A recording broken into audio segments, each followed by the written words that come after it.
Hi, Joe here. Since we are halfway through the Formula One season, or essentially halfway, we're through 12 of 24 races. There are still 4 sprints remaining, so there are still just slightly over half the possible points still available out there. But I thought I would do a little mid-season update on Formula One using my Lego cars. And then we got another Lego update towards the end of the video. But I'll start here with my podium of the most recent race, where I've got the 2 McLaren drivers and one minifigure I thought I'd never get out, the Sauber, thanks to Nico Hulkenberg getting his first podium. We'll move on to how the Constructors' Championship is going compared to my predictions. In last place right now, we've got Alpine, which I knew they weren't going to be great this year. I had picked them 7th, but they're in last right now. They have scored 19 points, all of them with Pierre Gasly. Their second driver situation is a bit of a circus, so we're not really sure how that's going to pan out. And they do have more points than 2 different teams had last year. So even though they're in last place so far this year, they are ahead of where Williams and Sauber were last year. Up in 9th, we have Haas, which is actually exactly where I predicted them, and I think that's the only one I've gotten right so far. And they're having an up and down season for a midfield team. Then Aston Martin is in 8th, and they are definitely, it's hard to tell how they're really doing because they did bring in a lot of new talent, the high profile Adrian Newey for sure, but I believe all of that talent is being focused on the new rules for next year. But it's still a surprise because Aston Martin was solidly in 5th for 2 years in a row, and it was just the beginning of 2023 when Fernando Alonso was getting onto the podium. Here in 7th, we've got Racing Bulls, as they're called this year.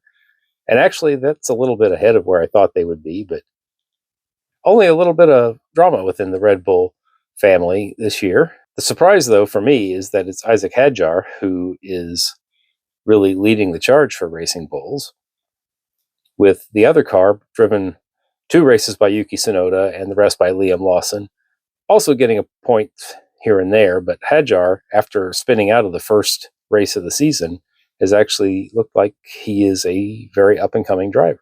And Racing Bulls, I had them picked 8th, and with them being in 7th, that's pretty much right on target. Sauber in 6th is the one I've been most off on. I had them picked last. They only scored 4 points all of last year, and that was only 1 driver in 1 race.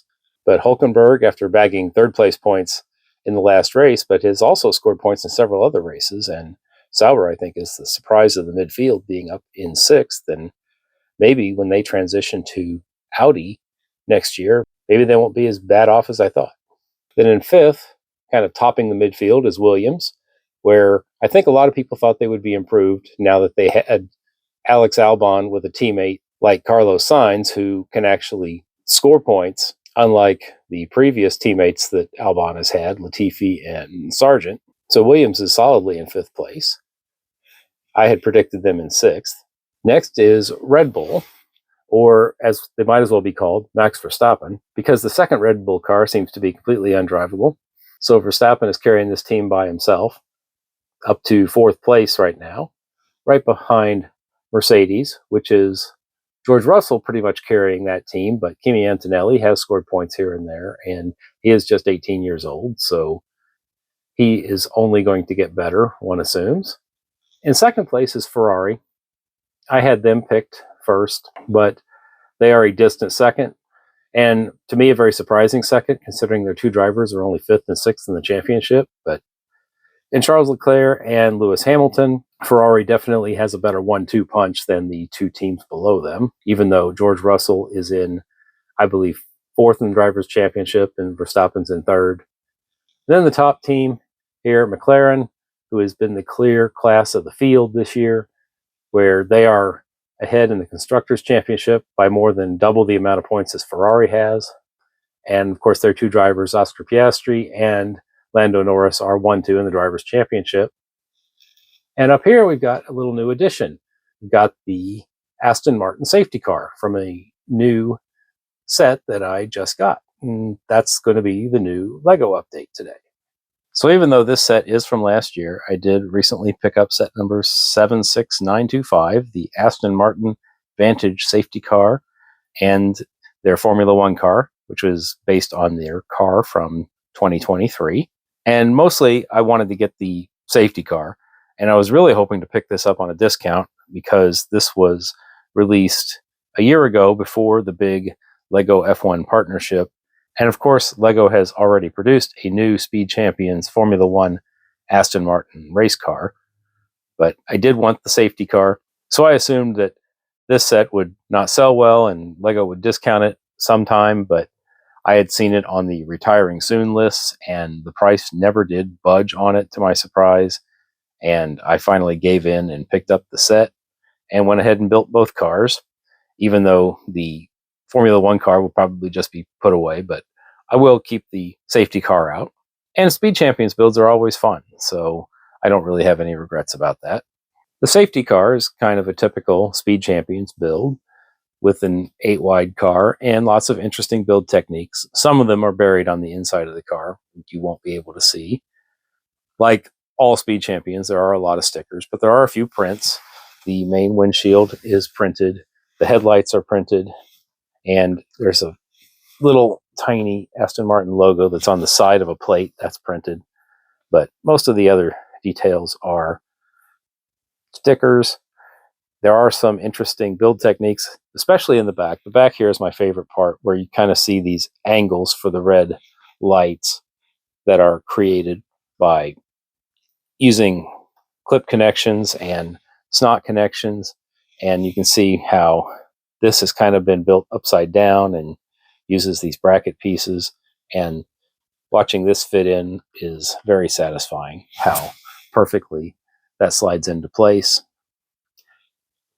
There's not much difference between this and a regular car of whatever model this is, except you've got the lights on the top, and of course all the markings saying that this is a safety car. The rear window was an interesting build where these pieces here, which it's hard to see in the video, but that's actually trans black.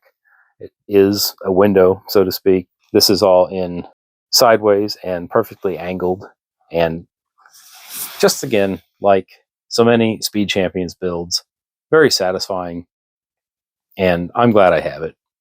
Meanwhile, the Formula One car is not that different from the McLaren build from 2023 also. You can see we don't have all the specialized parts for the rear wing or the axles of the car. We're just using regular Technic pieces there and these little bucket handles to simulate a suspension. They have these pieces here that kind of stick out a bit to make them fall off much more easily. That's the only purpose I know of for that. And of course, we have tons of stickers. There are other differences between this car and the new Speed Champions cars. Like the front nose here is flat. I think it's curved on the others. Comparing it side by side with the new Speed Champions car, you can see that the differences with, you've got the new axle pieces here, you've got this special piece here that's being used in the rear wing. The newer cars have the wider back tires, and there's some changes in color where the 2023 car has all green pieces on the outside and the 2024 car has black pieces. Some of them, though, are covered up with green stickers, so the difference is very subtle, but it doesn't take that long to look at these and say, yeah, those are very different cars. Thanks for stopping by to check out my mid-season F1 update. And remember, today is a good day to build.